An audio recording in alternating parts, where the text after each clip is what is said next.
This is Reaganism, a podcast dedicated to exploring where the Reagan movement lives today. I'm Roger Zakheim, your host, director of the Ronald Reagan Institute in Washington, D.C. On this episode of Reaganism, Roger sits down with Joe Laurienti, founder and CEO of Ursa Major. Ursa Major is the first American company to develop rocket engines for application in both hypersonic systems and space launches. Roger and Joe discuss his background working at SpaceX and Blue Origin, founding Ursa Major, Hypersonics technology, and the National Security Innovation Base. Joe Laurienti, welcome to the show. Thanks for having me. Glad to be on. Now, you're the founder and CEO of Ursa Major, which we're going to talk about. But quickly, you're in an elevator. Someone says you're CEO of Ursa Major. What does that mean? How do you respond? We design and build rocket engines for everything from space launch to hypersonics. That was a great, succinct answer. I suspect doing what you do is less simple than that. Quick response. We'll get into that. Your background here is that you graduated from the University of Southern California. Then you went on to work in the intelligence community, and then were a propulsion engineer for SpaceX and Blue Origin. So from USC to some of the most innovative companies that have really disrupted the world of space and launch, that is SpaceX and Blue Origin. I don't know. I'm thinking 18, 19 years old, you go to USC, working in a lab perhaps is not the big draw. I think most Americans would assume when you go to USC. How did you land in the lab and not, I don't know, at the football game on Saturday or any other things that would tantalize an 18-year-old at USC? I absolutely went to the football games. I'll never speak ill of USC football, but I think most people think USC is palm trees. It absolutely is rocketry as well. When I was there, this small group was founded to build and launch rockets out in the desert. And I think many of us spent more time doing that than in the classroom. Stop there for a second. You're at USC. It's known for rocketry, you say. And they take you to a group going out to the desert. Explain. Take me through the 19-whatever-year-old Joe Laurienti and how you fell in with this group. Yeah, So I grew up in an aerospace family. My dad worked on satellites his entire career. So I remember being a little kid and watching rocket launches. And his important piece was on top of the rocket going to space, but the smoke and fire coming out of the bottom was way more fun. So I always wanted to be around propulsion, around rockets. And I went to the University of Southern California to study aerospace engineering, which at the time, early 2000s had a lot of aircraft, a lot of aviation coming out of Southern California. But I was lucky. I was there during the year this small group was stood up, the USC Rocket Propulsion Lab. And this was an entirely student group, no professor involvement outside of just overseeing safety, essentially. And we would design and build rockets to go fly in the desert with the hope of being the first full student group to make it to space. And about 15 years after that, USC did become the first student group to get to space.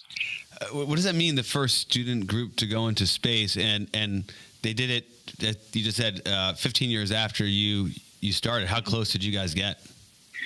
We got really close when I was there. We had done, I think we launched 6 or 7 rockets that were all slightly too small to make it to space. We had one rocket go about Mach 3, Mach 4, so almost hypersonic as a student group, which is pretty entertaining. But space, there's an internationally recognized line, the von Karman line, which is 100 kilometers above sea level, is sort of the demarcation of you've made it to space. And this group was founded with the intent of breaking that line with a small rocket. These rockets were, a foot in diameter and maybe 15 feet long. And it's just a one-shot, super fast dart going off the ground, trying to make it to space. Okay. I want to get on to other things, but I'm kind of fixated on Joe Laurienti, college student, taking a 15-foot rocket and trying to get into space out in the desert. Were there concerns on the part of the university, the military, I don't know, the FAA, that you guys are launching these things? I think I heard you say Mach 3, but even if it was just less than that, Mach 2, here I am, the parental instinct here. That sounds dangerous, Joe. How did you do this? We always really took safety to heart. I think that was the founder. He was probably 19 years old when he founded this team, but he had a lot of experience kind of garage tinkering. So he was a good mind for safety. And it is funny that this is what we're spending time on, because I don't think I've ever spoken about this in an interview or anything. But yeah, the entire hope here was get really hands-on, build some hardware, and go fly it. So mission accomplished. We built this amazing team, and I think all of the students that were in that are now, they were early employees at SpaceX or Blue Origin, or they founded companies, and Ursa has a handful of them here. So hold on. So the teammates from USC, some of those folks, your colleagues at your company, Ursa Major. Yes. Yeah. I'll give a shout out. We've got a few employees here at Ursa Major that came from that team, maybe 3 or 4. But we also, another founder of Relativity Space came out of that team as well. So more companies kind of popping up around the world from USC's Rocket Propulsion Lab. That's amazing. We're going to jump to Ursa Major just a moment. But one of the things that got my attention as you're describing your journey, obviously you shared that your father was involved in aerospace and rockets and NASA and all that, so that would get you interested. But you're doing this at a time when it's a big tech world that's attracting people, and software and all the type of developments that now seem to dictate not just the public markets, but what's in the hands of our children every day and the various applications. You decidedly went in a different direction. Did you ever kind of feel the gravitational pull to big tech and away from aerospace? That's a great question. I think it was almost as though the pendulum were all the way on the other side for me. When I was graduating from college, aerospace was NASA or the federal government. It was research labs at universities, or it was a big prime contractor, Boeing, Raytheon, Lockheed Martin, Northrop Grumman. So the startup world just felt non-existent to me. My option was a big institution, really deep learning, whether it's research or academia. And my toe in the door at SpaceX was sort of accidental. I had a friend actually from that student group at USC who was an early employee at SpaceX that said, "Don't go do that government thing. Come join me here." And I remember even going through the interview process, loving what I saw. I saw hardware, I saw innovation, really driven employees. But I remember not being a believer that the mission was going to be accomplished, that this internet founder in Elon Musk was going to go disrupt United Launch Alliance, a joint venture between Lockheed and Boeing. And it felt like it was a stretch to come into a hardware domain with a software approach. And I think I was proven wrong pretty quickly. That's fascinating. So for someone with your interests in the hardware, in space, you just described, the options were, labs and government agencies, government supported elements, or very fortunate for you, had this one company, SpaceX, and kind of idiosyncratic founder, and you were skeptical, but it's kind of so interesting that seems to be the only place to go. Bezos later, I guess, would found Blue Origin, and now here we are, decade plus later, and you have, of course, big tech, but the most exciting thing that's happened in the past few years is this huge opening in the private sector in terms of commercial space. The market is $1 trillion market. And here you are, Joe Laurienti with Ursa Major. Now you got your own company, really breaking new ground, trailblazing here in this space market. And so it's really grown kind of around what SpaceX opened. Did I get that right? Yeah, absolutely. I think what we're doing here at Ursa Major would have been impossible had Elon not made the progress he made. It was, I think 10, 15 years ago, if I had tried to, let's say 15, 20 years ago, if I had gone to Silicon Valley and tried to raise money for a capital-intensive, hardware-rich space company, I would have been asked never to come back to Sand Hill Road. But after seeing Elon sort of pave that path, I'll really credit 2 companies. It was SpaceX and Palantir. Yeah. It was 2 companies that went into a government domain and really were able to out-innovate and outpace the incumbents.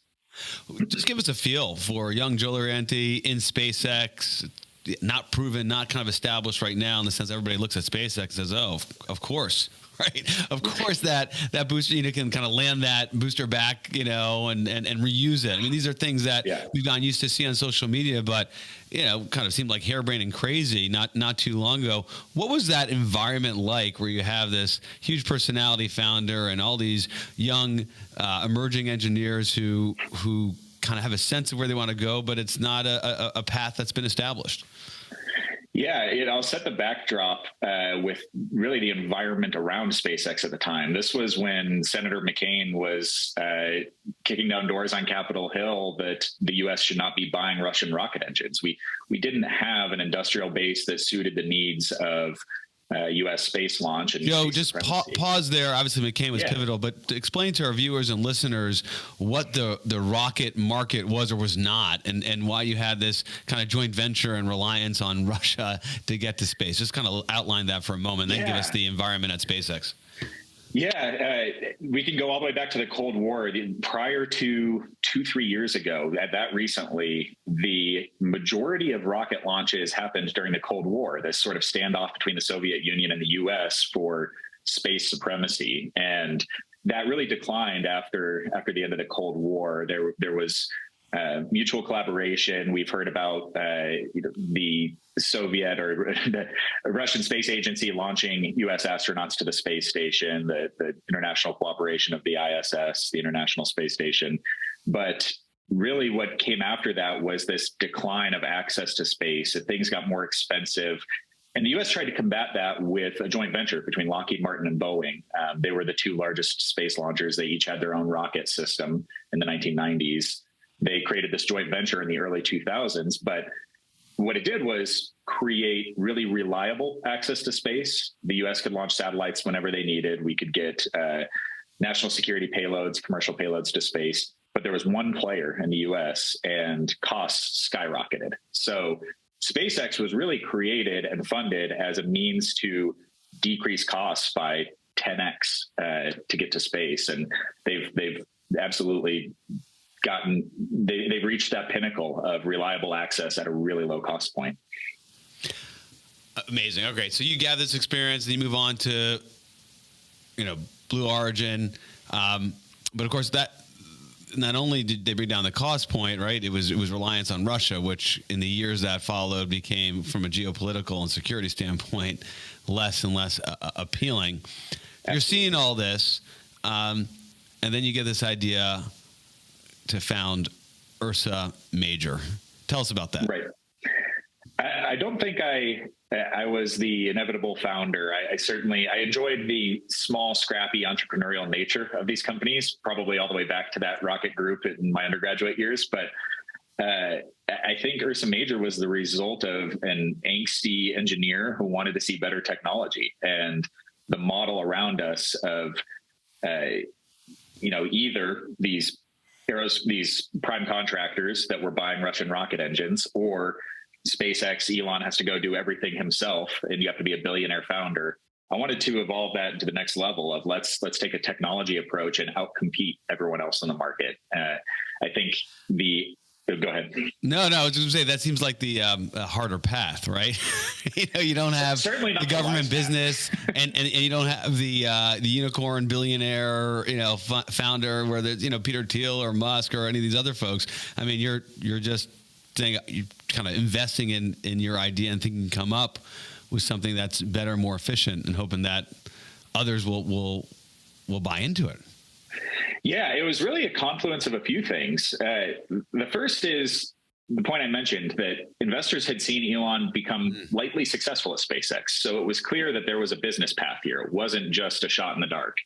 The second was 3D printing, and we can really dive in there. But additive manufacturing or 3D printing was just becoming mainstream enough that you could make real things out of it, not just toys, hobbyist parts. Oh, so you're kind of at the right moment, the right time, where 3D printing, additive manufacturing could actually be something that you leverage in this space.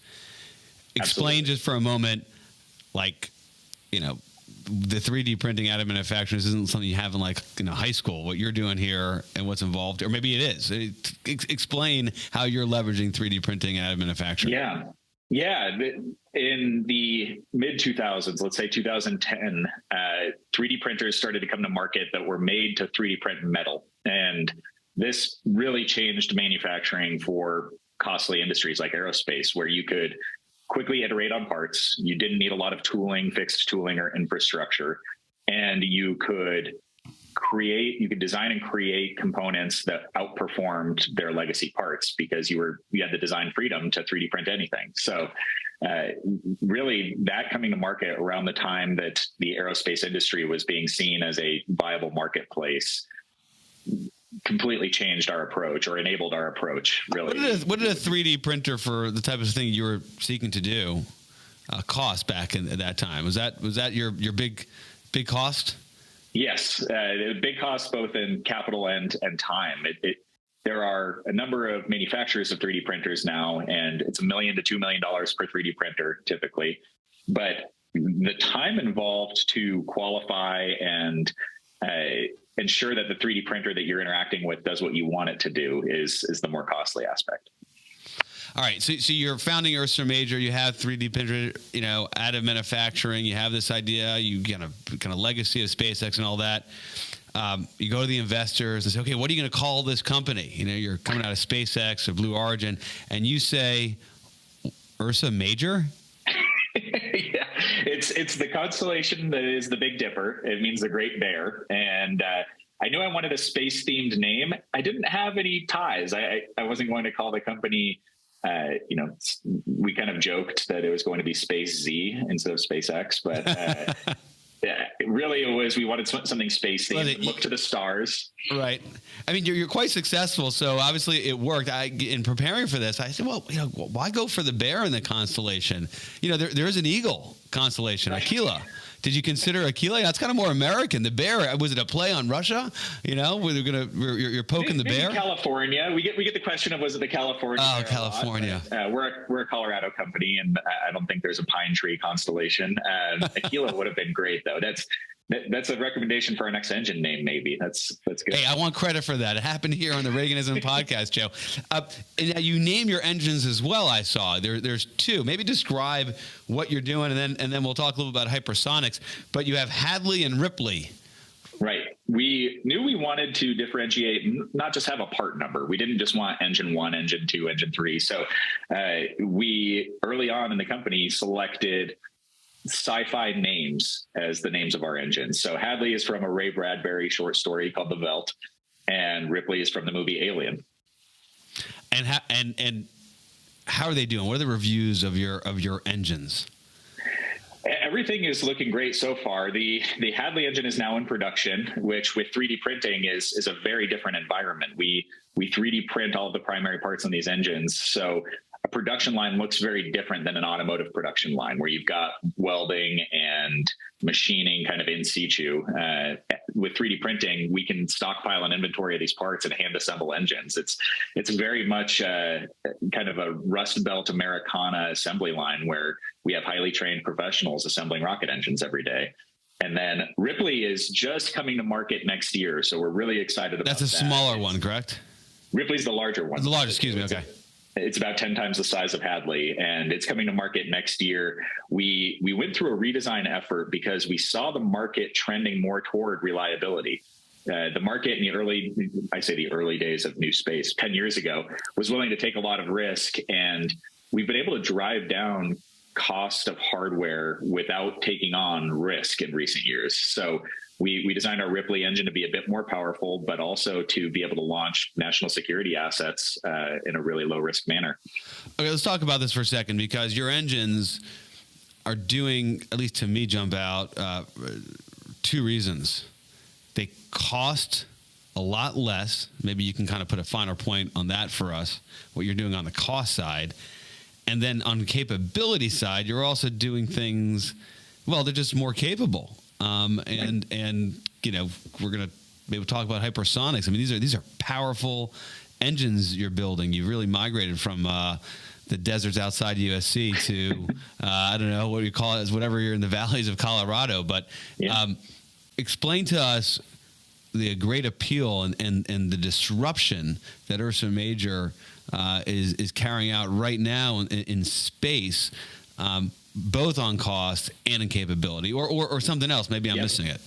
No, that's exactly right. I'll start with the capability side. There's a reason the U.S. was dependent on, really still is dependent on Russian rocket engines. We've been flying them for 30 years now, and it's because they were extremely high performing and extremely reliable. The Soviet heritage of these rocket engines really just created a very dependable platform that the U.S. didn't want to steer off of, despite the national security concerns, the supply chain concerns. And really the thesis behind Ursa Major was, we are not going to go out compete that technology if we are building vertically integrated companies that are only consuming the tech that is necessary to accomplish one mission. So on the performance side, it was almost a must-have. We knew our engines had to be as high-performing as the Russian rocket engines, really outperform everything here in the U.S., and we could build a new innovation hub for propulsion here in the U.S. We could make the U.S. the kind of pinnacle of propulsion capability, of rocket engine capability. Right. And so the way you've gone about it is just kind of departed from the traditional approach to propulsion, correct? That's right. Yeah. In the Cold War, everything was cost plus government contracting. So a rocket engine would be designed for one mission and sort of retrofitted for decades, very much like software was in the Cold War era. But that switched when Elon came along to, let's design and build an engine for us to use at SpaceX. But that's not a market-facing engine. It's not the best technology. It's what's needed to accomplish the mission today. And SpaceX is famously flying what they call the Merlin engine. It's Merlin D Block 5. So they've gone through many iterations of their rocket engine versus having a market-leading one today. And that's the performance side. I do want to touch on the cost side. Yeah, go ahead. You brought up a really good point there. Our business model in having high-performing rocket engines for the entire market necessitates a lot of applications. So we have space launch, we have national security customers, we have hypersonic customers, and that immediately creates an economies of scale where our factory isn't just engines going to one rocket, it's engines going to many customers. And we can manufacture at scale, we can manufacture more quickly and drive our costs down. So we're providing engines to both U.S. taxpayer and private markets. The cost is lower because you're providing it to many different users, or is it also something about the way you're making the rocket and the approach you're taking propulsion that also gives you, an advantage on cost? It's both. It's both. The design for additive manufacturing definitely is a cost advantage, where instead of being dependent on a foundry and doing these castings that you would traditionally use for rocket engines, a single $1 million 3D printer can print one of our engines in a few weeks. So much lower cost, much quicker. The cost of 3D printing, and has it gone down since Ursa Major procured their first $1 million 3D printer, or now because you're doing more sophisticated and more diverse set of customers, it's requiring an equally more sophisticated 3D printer?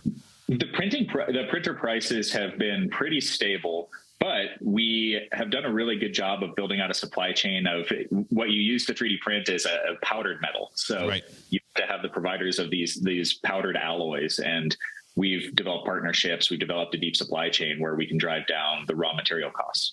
Talk to me about that, because when I was preparing for this, I thought, okay, well, their vulnerability has got to be the vulnerability of everybody else in the world of manufacturing, particularly sophisticated stuff. That's a non-technical term coming from me, but that somehow that's going to be the challenge, getting it from places around the world, because the types of metals and materials to participate in space generally are specialty, precious things that you can't get your hands on, and for the most part don't reside here in the United States. You probably need to go to China or other regions of the world which are more challenging and create vulnerabilities in supply chain. So how are you working through that, Joe Laurienti? Yeah, great question. On the raw materials side, it's 3D printing allows sort of an advantage in that we aren't sitting in a line behind auto manufacturers at a foundry or a forge. We just need this raw powder, but that raw powder has to come from somewhere. So many of the alloys we use are nickel based, which is very nice. We can traditionally, Western supply chains have the ability to supply those alloys. The things that we don't actually print, or some of the alloys we don't typically use, are things like titanium. And titanium actually very famously primarily comes out of Russia today. So yeah, titanium and tin, right? Tin is the other one. Yeah. So those are not required by Ursa Major, or they are a challenge for you guys? We use very little of them. So we haven't really been susceptible to any supply chain issues there. I will call out one alloy in particular that is almost primarily used in space, is niobium. And this is sounds like something out of a Marvel movie. I'm sorry, I'm not familiar with it. Yeah, it's a very high temperature alloy. So when you see rocket engines in space and the nozzle is glowing bright red, that is niobium. It's a really high temperature alloy, and it's extremely limited now. You can get it out of Brazil, I think is probably the most friendly provider of niobium, but we're pretty lucky. We aren't too impacted by supply chain issues on raw materials today. This is fascinating. So you founder, CEO, Ursa Major, you're growing, you're selling the private sector, space market, you're selling to government, intelligence community. We'll talk about hypersonics in just a moment, I promise. You got to raise capital from the Valley and other places. Now they wouldn't laugh at you anymore. You're post kind of SpaceX era, so they're interested. You got to deal with government customers. You, of course, are constantly innovating. How do you distribute your time? You're thinking about supply chain. What sucks up the most time? Who's your biggest headache? That was a big sigh. That was a big sigh. I don't know that the most time and the biggest headache are hand in hand. I don't want to. I like to put my time areas that are really impactful and productive, and we see a great return. And right now, it's actually in the Beltway. We see that this learning curve of what is space, how is it impactful, how is it important, is really coming around. So I think where I currently spend a lot of time, and where Ursa Major will spend a lot of time, is that education and that push toward innovation. So I want to touch on something you said about us selling to commercial markets and selling into the government. I think that's the single biggest strategy lever that we have, is if we went all in on only selling to the government, we're likely to face the fundraising challenges and the revenue challenges that have either hampered or destroyed a lot of companies that want to sell into the government as early phase startups. So we took the approach of, let's build technology that is dual use. Let's make a single rocket engine that can work for a commercial launcher, but can also work for a hypersonic test bed.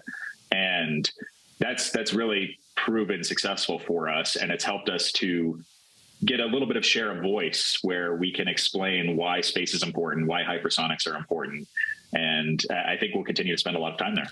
Let's focus on hypersonics. What is hypersonics? Why is it that you have Washington policymakers that are not technical people or engineers, but they love to talk about hypersonics? What's happening in the world that makes this so relevant to our safety and our national security? Yeah, hypersonics really are any aircraft that can travel within the atmosphere, so not in space, at 5 times the speed of sound or faster. So these are just, in essence, really fast aircraft or missiles or drones. And it's a technical challenge to accomplish. You have to have, when you're traveling that fast within atmosphere, you have atmospheric pressure, you have drag. So you need really high temperature capabilities because the aircraft wants to be really hot. You also need a lot of controllability. You need really capable electronics.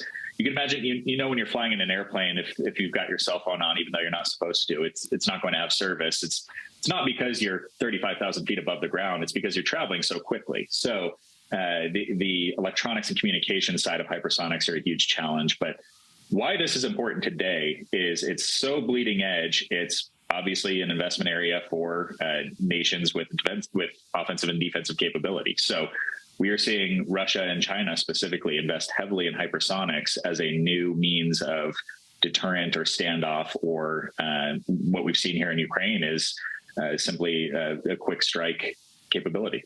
It was used in Ukraine. That was widely reported, right, Joe? Correct. Yeah, Russia is using hypersonics in Ukraine right now.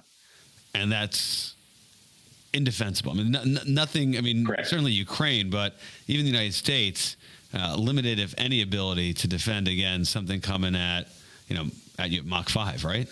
That's correct. And not only is it indefensible right now, it's largely indetectable. So we are so early in hypersonics that we are still developing the means to detect if hypersonic weapons are being used. How far behind are we? I mean, you're working on the engine side. And the way I'm imagining my non-technical mind is that you need speed to get up into space. If you're going vertically, and then you could take that engine and just make it go horizontal, and then all of a sudden you're in the hypersonics world. I'm sure it's more complicated than that, but is it the engine, the long pole in the tent for the United States at this moment, or some of the other things you're just hitting on, electronics with heat and the like? Yeah, the propulsion is absolutely a pain point for the United States right now. But I'll just say, I think it's all of the hardware. I've mentioned that, Ursa Major is a hardware-rich company. I said I got into this space because of the hardware. That's what we're facing in hypersonics is a deficit of hardware and testing and manufacturing. So I won't speak to how far behind we are. It's clear the U.S. is not fielding any hypersonic weapons, but adversaries are. But I will point out, this year we've seen more investment in hypersonics and we've seen more attention to it than ever before. President Biden just instituted a Defense Production Act pointed toward hypersonics, I think 2 weeks ago. And a signal I really liked back to my undergrad days, one of my internships was on the Global Hawk program at Northrop Grumman. And this is the unmanned, big, huge unmanned system that was really pivotal in the wars in Iraq and Afghanistan. Correct. Yeah, thanks. This is if you've seen this, it's a drone with really, really long, skinny wings so that it can stay up in the atmosphere for a long period of time. The Air Force just took their Global Hawk fleet and pivoted it to the Pacific Ocean for hypersonic testing. So these Global Hawks will now be interacting with hypersonic missiles or vehicles as a communications mechanism. So huge investment to take that entire fleet and say, let's use it for hypersonic testing. So that shows the level of seriousness from the administration, the Defense Department, absolutely prioritizing in a theater that is Indo-Pacific, where we know hypersonics will play a huge part in terms of security there. Absolutely. What will be Ursa Major's role in hypersonics going forward? Early on, we've been very lucky to establish sort of a technological foothold, but also some trust within the industry on the hypersonic testing aspect. I've mentioned a lot of this technology development is in a hardware deficit. The best way to develop hardware is to test it. Even back to my SpaceX days, Elon had a mantra of test like you fly. So part of what made SpaceX so successful was quickly building and testing hardware. And we haven't been doing that in hypersonics to date. So Ursa Major has some commercial customers, but we've also done a lot of government work toward advancing hypersonic testing capability where we can fly in a hypersonic environment for a long period of time. I understand that. What I've read about hypersonics, clarify this for me, is that you need these like wind tunnels that create an environment of like Mach 5, 6, 7, whatever it is. And China's got them, Russia's got them, the United States maybe has one or two, and it's not quite as fast as it should be. How are you testing, Joe? We're creating a testing environment without a wind tunnel. And if you look at how, say, the Boeing 787, a normal aircraft, is designed, you'll use a lot of computer-aided simulation to design the outside of the aircraft, but then you'll make a model of it. You'll stick it in a wind tunnel for hours on end. You'll collect a ton of data in different environments. In hypersonics, that's extremely difficult to make a wind tunnel here on the ground that can flow air over a model at 5 times the speed of sound. Typically, you're only operating in that environment for milliseconds. These wind tunnels are very limited in how much data you can collect, which means it's a very slow development campaign to get to a finished vehicle. I kind of joke, it's like if you were trying to develop the iPhone, but it could only stay on for a second at a time. You're never going to get software built. So what's the alternative? What are you guys doing? What our customers are doing in the commercial and the government space is building hypersonic flight test beds, where instead of just flying a missile, you have something that is reusable and can fly in a hypersonic environment for minutes on end. So what's really exciting is for every flight that one of these vehicles, maybe it's a 3-minute flight or a 5-minute flight, every flight that these undergo consumes, 20 years of wind tunnel testing. It's just a really exciting leap in the testing capability for our technology. It must be much more expensive than a wind tunnel, isn't it? I actually don't think it's that much more expensive, because the reusability aspect drives the cost down quite a bit. And if you look at the cost per millisecond, or the cost per terabyte of data, it's much, much less expensive. You mentioned when you were talking about hypersonics a moment ago that the government, but also commercial interest here. Lay out the vision. What is, if you go to Silicon Valley and they say, okay, well, you're leading in hypersonics. Why are you in California? Go to the Pentagon. They're the only market for you guys. What story do you tell? What picture do you paint of hypersonics and commercial use?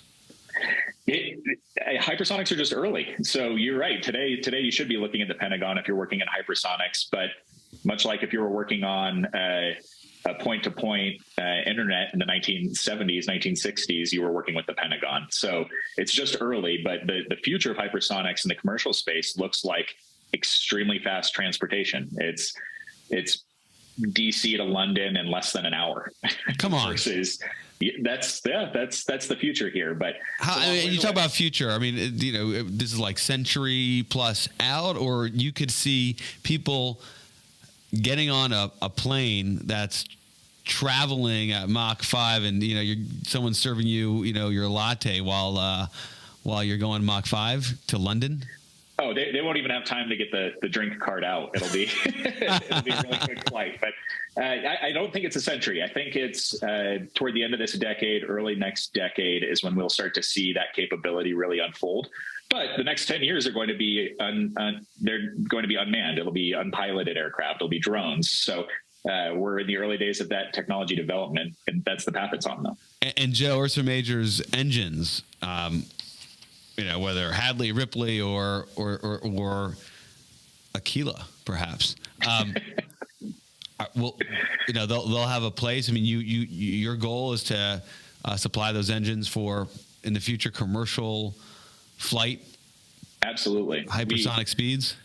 It won't be any of our existing engines. We very intentionally, there's a gap between human rated and non-human rated technology. And we've taken the non-human rated technology just from a safety and reliability perspective, but a future product, absolutely. We want to be the propulsion company, and that can be space propulsion, it can be hypersonic propulsion, or it can be human rated aircraft propulsion down the road. Cool. Let's talk about the overall environment.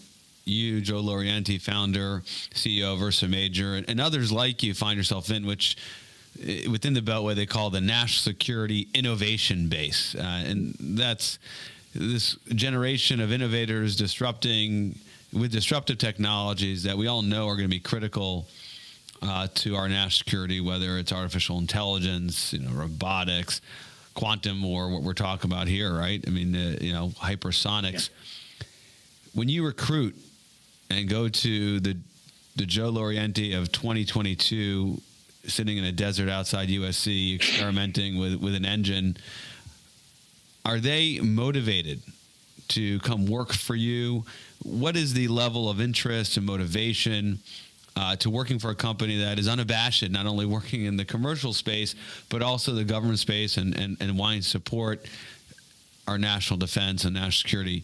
Does that help you or hurt you as you recruit, Joe? I think it largely helps.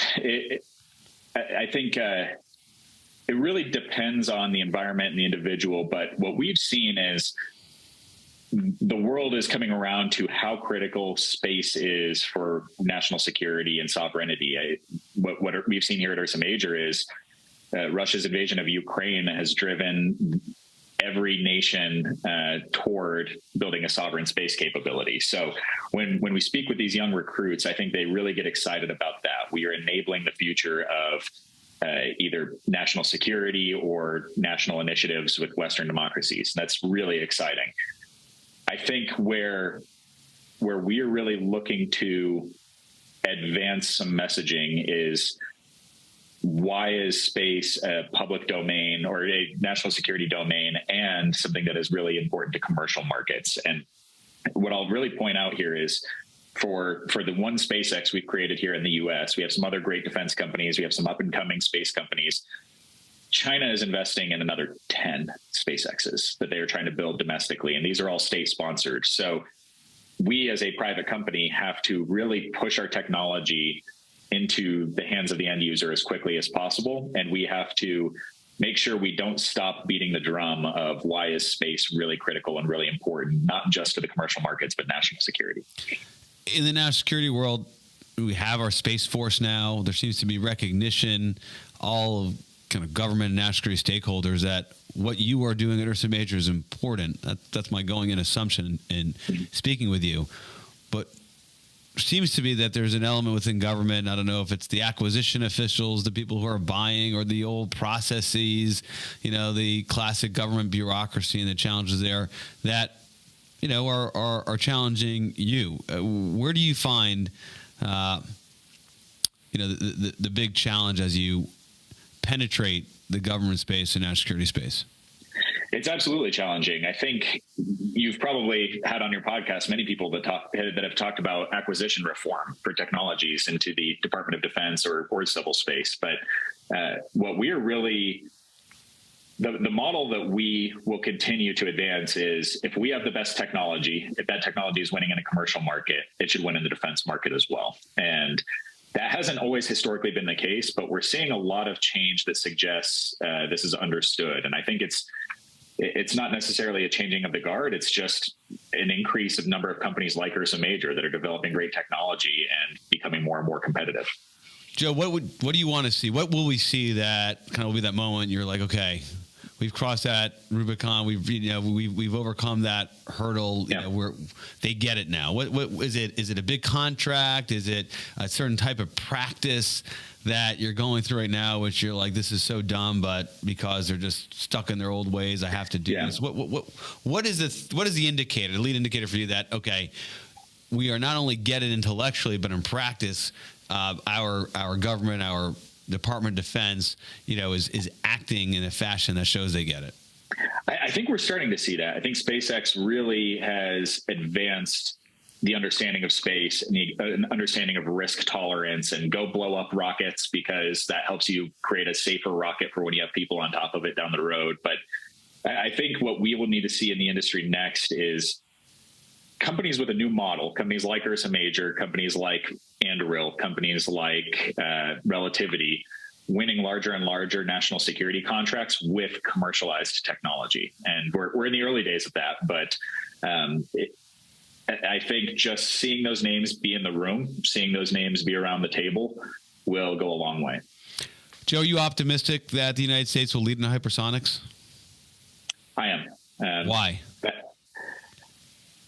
I think if you had asked me that a year ago, I might not have been so positive, but I think that the focus and the resurgence of attention and really bipartisan support that we've seen this year tells me we are on the right path. I think I did read recently that for every dollar that the U.S. spends in that the U.S. spends in defense technologies, China gets 5 to 1 when they put a dollar into their tech. So that's the gap that needs to be bridged. The bang for the buck is your point, right? I mean, they're getting well, 5 to 1.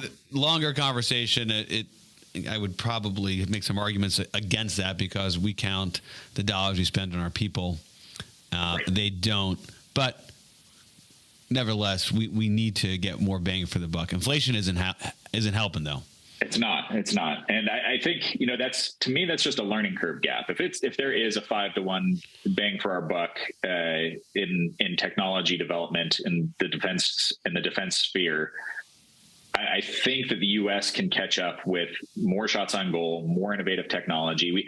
We've always out innovated other nations, and I don't think that's going to stop anytime soon. We have to really take bigger risks and take bigger leaps than we have been over the last 20 years. But I think we will. Last question, then we're going to go to the lightning round. It kind of goes back to where we started. Young Joe Laurienti working at SpaceX and Blue Origin. Are you on their radar screen now? I mean, does like Elon Musk know about Ursa Major and what you're up to, or has Are we still a ways off before that big personality and now very big company sees you not perhaps as a competitor, but just as a player in this space? I think Elon's definitely aware of us. I think he's got a lot on his plate, not just SpaceX. He's got a lot of things going on. So I'm sure we're not front of mind for him. And that's probably where we'd like to stay for a while. Well said. All right, let's migrate to the lightning round. This is where we ask all our guests to share their favorite book on President Reagan, speech by President Reagan, or Reagan quote. I'm guessing, I'm just going to anticipate here, this may have something to do with Reagan and space, but I won't prejudge. You have at it, Joe. Absolutely. Yeah, it's a great question. Reagan obviously had a lot of great quotes, great speeches around national security and defense, but one that stuck out was very space related. It was after the Challenger disaster in 1986. He had a quote about space being free, and I've got it in front of me if you'd like me to read it. Have at it.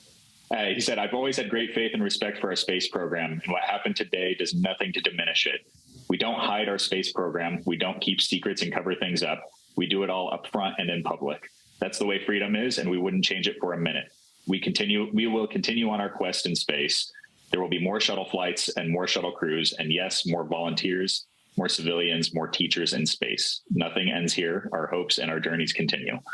I think that's fantastic. And after I touched on risk tolerance and taking big risks, the first time we lost lives in this Challenger disaster, we had lost some lives in ground testing of the Apollo missions, but to have lives lost in a flight on Challenger, and then for the president to say something like that, I think it was just a great sign of leadership from President Reagan.